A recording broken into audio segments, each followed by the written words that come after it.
Markus pasal 14.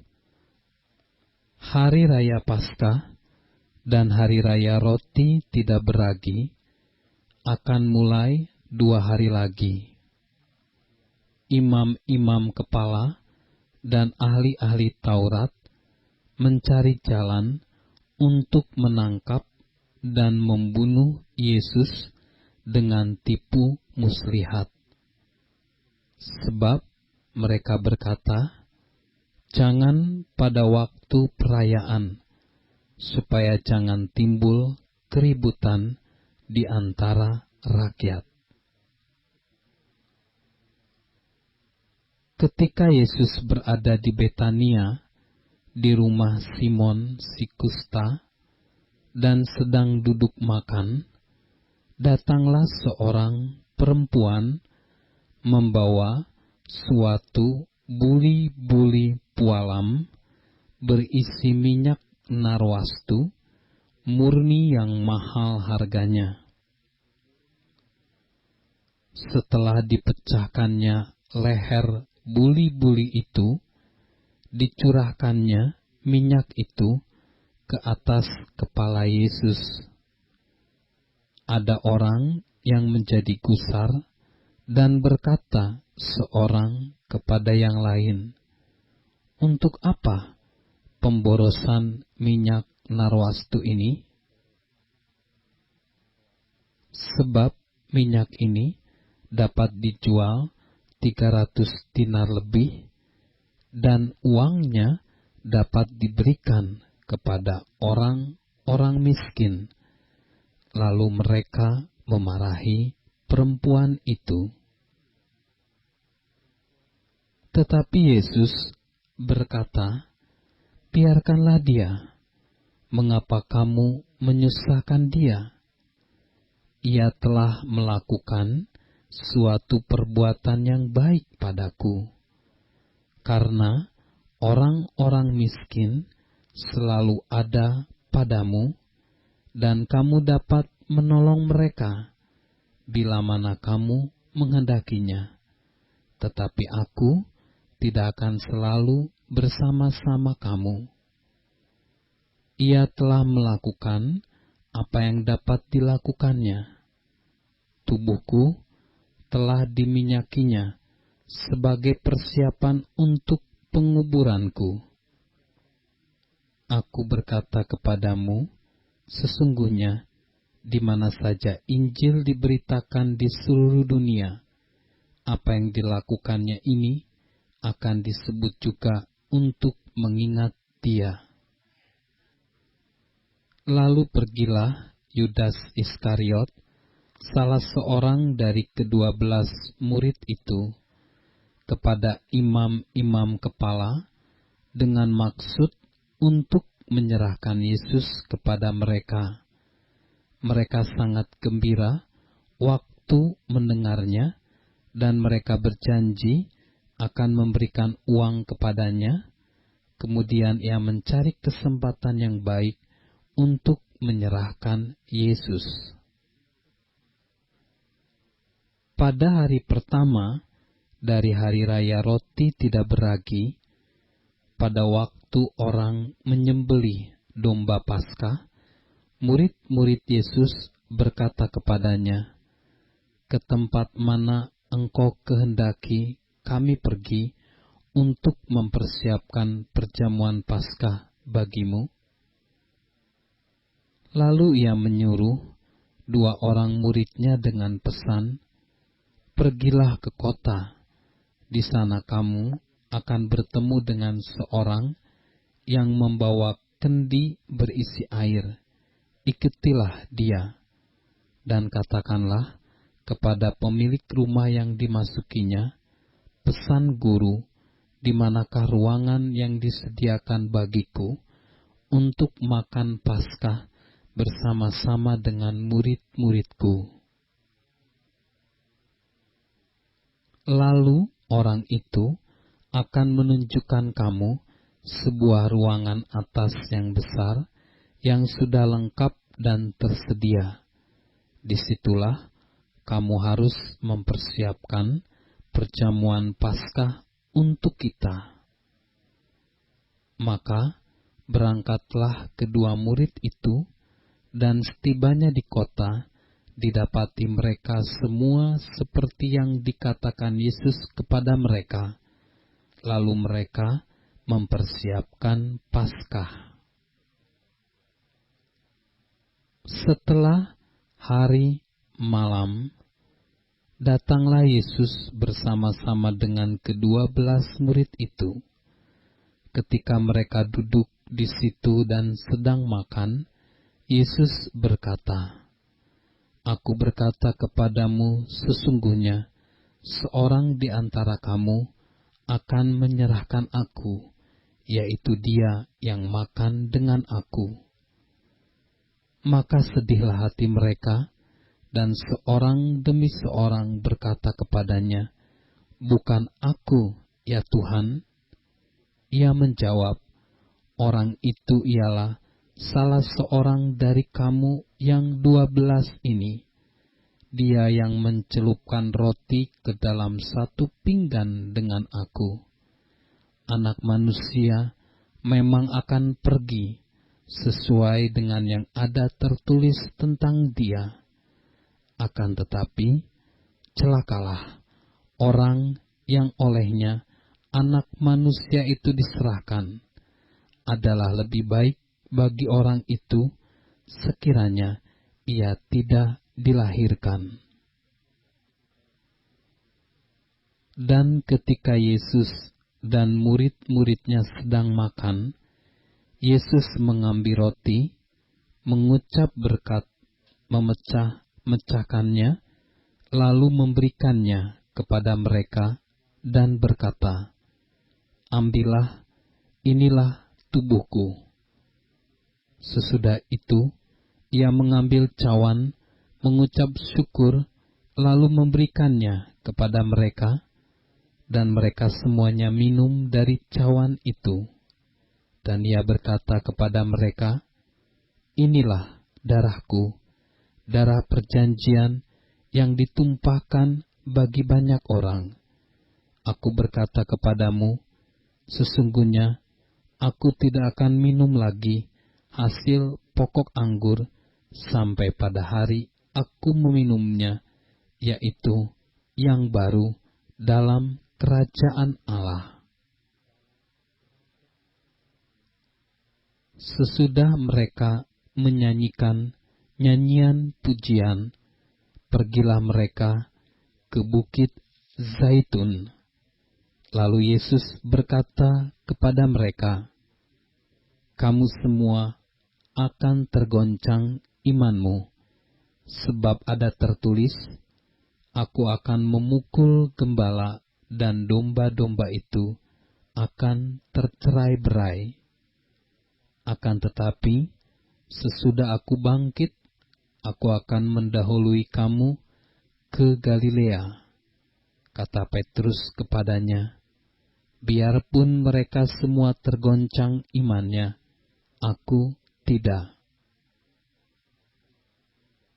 Lalu kata Yesus kepadanya, "Aku berkata kepadamu, sesungguhnya pada hari ini, malam ini juga, sebelum ayam berkokok 2 kali, engkau telah menyangkal aku 3 kali." Tetapi dengan lebih bersungguh-sungguh, Petrus berkata, "Sekalipun aku harus mati bersama-sama engkau, aku takkan menyangkal engkau." Semua yang lain pun berkata demikian juga. Lalu sampailah Yesus dan murid-muridnya ke suatu tempat yang bernama Getsemani. Kata Yesus kepada murid-muridnya, "Duduklah di sini sementara aku berdoa." Dan ia membawa Petrus, Yakobus, dan Yohanes sertanya. Ia sangat takut dan gentar. Lalu katanya kepada mereka, "Hatiku sangat sedih, seperti mau mati rasanya. tinggallah di sini dan berjaga-jagalah. Ia maju sedikit, merebahkan diri ke tanah, dan berdoa, supaya sekiranya mungkin saat itu lalu daripadanya. Katanya, "Ya Aba, ya Bapa, tidak ada yang mustahil bagimu. Ambillah cawan ini daripadaku.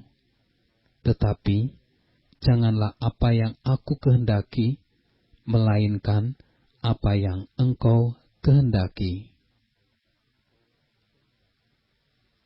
Setelah itu, ia datang kembali dan mendapati ketiganya sedang tidur. Dan ia berkata kepada Petrus, "Simon, sedang tidurkah engkau? Tidakkah engkau sanggup berjaga-jaga 1 jam? Berjaga-jagalah dan berdoalah, supaya kamu jangan jatuh ke dalam pencobaan. Roh memang penurut, tetapi daging lemah." Lalu ia pergi lagi dan mengucapkan doa yang itu juga. Dan ketika ia kembali pula, ia mendapati mereka sedang tidur, sebab mata mereka sudah berat, dan mereka tidak tahu jawab apa yang harus mereka berikan kepadanya. Kemudian ia kembali untuk ketiga kalinya dan berkata kepada mereka, "Tidurlah sekarang dan istirahatlah. Cukuplah, saatnya sudah tiba.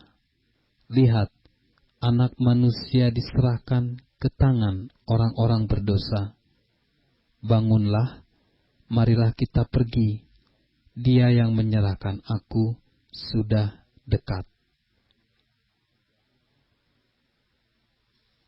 Waktu Yesus masih berbicara, muncullah Yudas, salah seorang dari ke-12 murid itu, dan bersama-sama dia serombongan orang yang membawa pedang dan pentung, disuruh oleh imam-imam kepala, ahli-ahli Taurat dan tua-tua.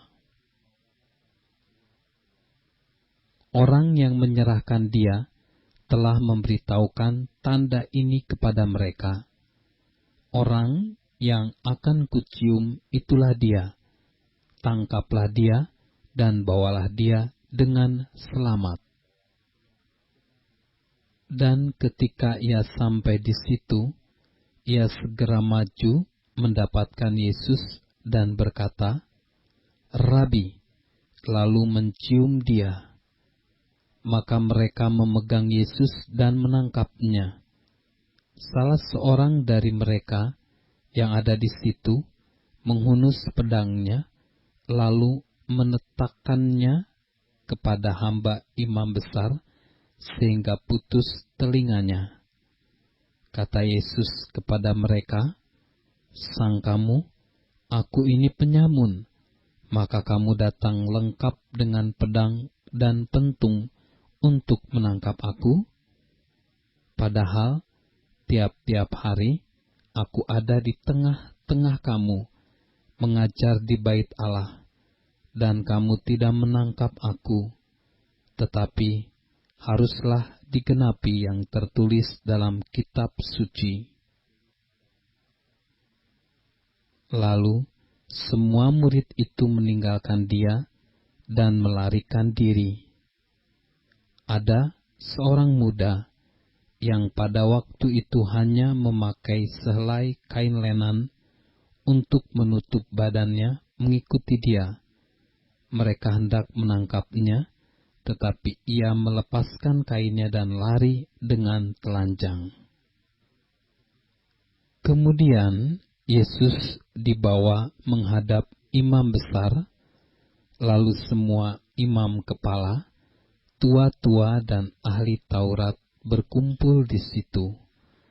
Dan Petrus mengikuti dia dari jauh sampai ke dalam halaman imam besar, dan di sana ia duduk di antara pengawal-pengawal sambil berdiam dekat api.